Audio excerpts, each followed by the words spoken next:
Eu posso ser condenado apenas com prova testemunhal? Bom, depende da consistência do conjunto probatório. Nós vamos estar falando sobre isso agora aqui, tá ok? Eu sou o advogado Paulo Rodrigues, você sabe que nesse canal eu explico o direito de uma forma sem jurídicas, linguagem popular, não a linguagem jurídica.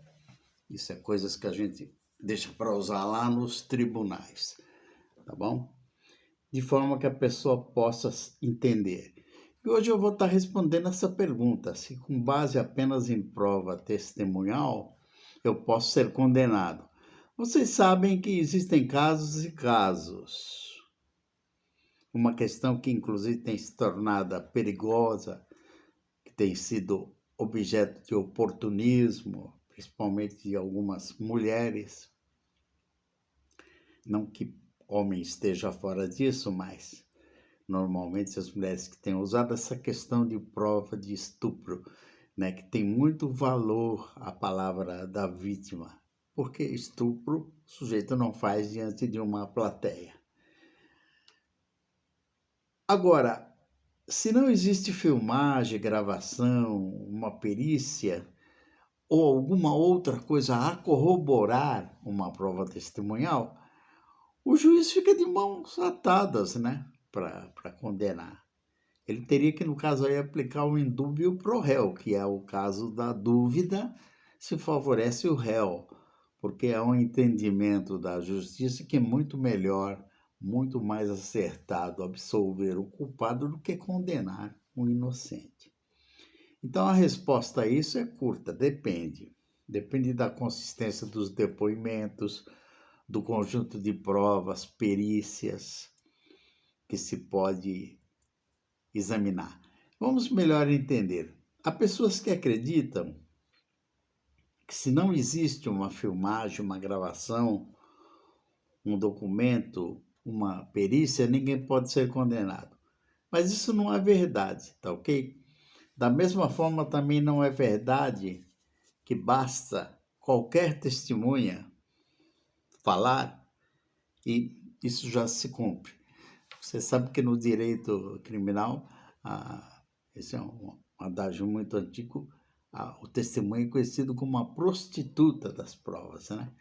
Porque uma testemunha fala uma coisa e uma outra, querendo favorecer o outro lado, fala outra completamente contrária.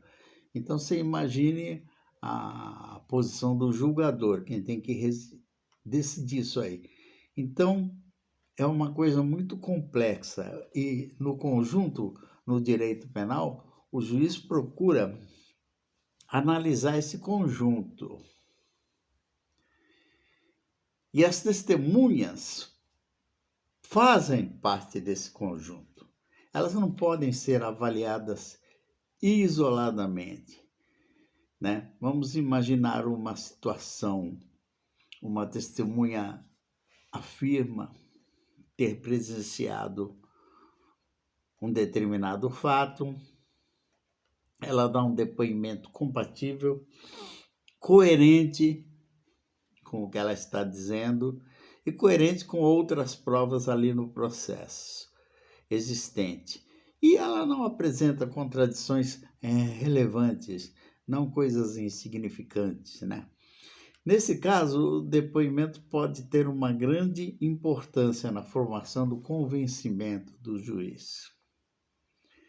Por outro lado, imagine aqui uma situação diferente.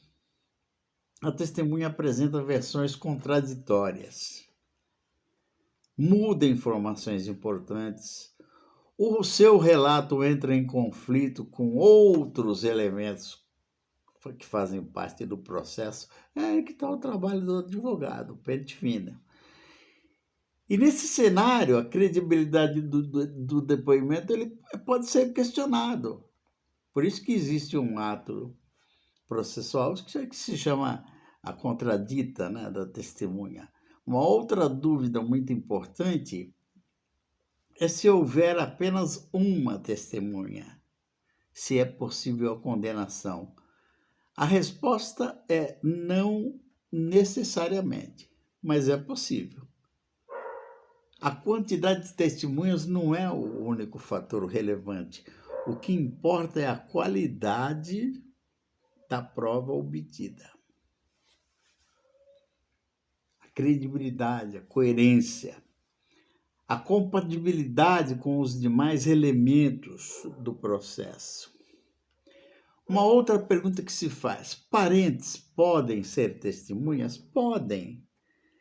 Mas como ocorre em qualquer prova, o depoimento será analisado dentro do contexto do conjunto, do caso concreto. Além do que, a testemunha pode não prestar compromisso de dizer a verdade nesses casos. Então, ela passa a ser apenas uma informante.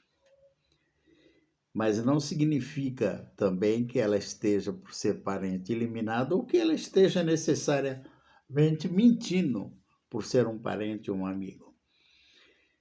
Também não significa que esteja automaticamente dizendo a verdade. Então, tudo tem que ser analisado conforme os demais elementos existentes.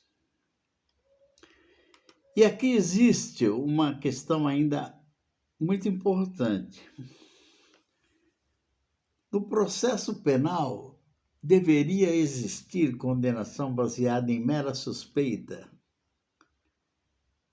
Não deveria, mas tem acontecido. Porque a condenação ela exige prova capazes de demonstrar os fatos com consistência. Por isso, a análise do conjunto, do todo probatório, é importante. Uma testemunha isolada pode ter relevância, uma testemunha isolada pode, mas é um pouco difícil. Cada caso possui suas particularidades. E outra dúvida frequente que normalmente nos deparamos com ela é: se a vítima for a única testemunha, isso basta? A resposta também depende da circunstância. Existem situações em que o relato da vítima possui especial relevância e outros não, mas a sua credibilidade, coerência e compatibilidade com os demais elementos do processo é que devem ser analisadas para ver se batem, tá bom? Não existe uma fórmula única, simplesmente aplicável a todos os casos. Se você tiver qualquer dúvida jurídica, você deixa aqui nos comentários, que pode aparecer nos próximos vídeos, tá? Até a próxima oportunidade.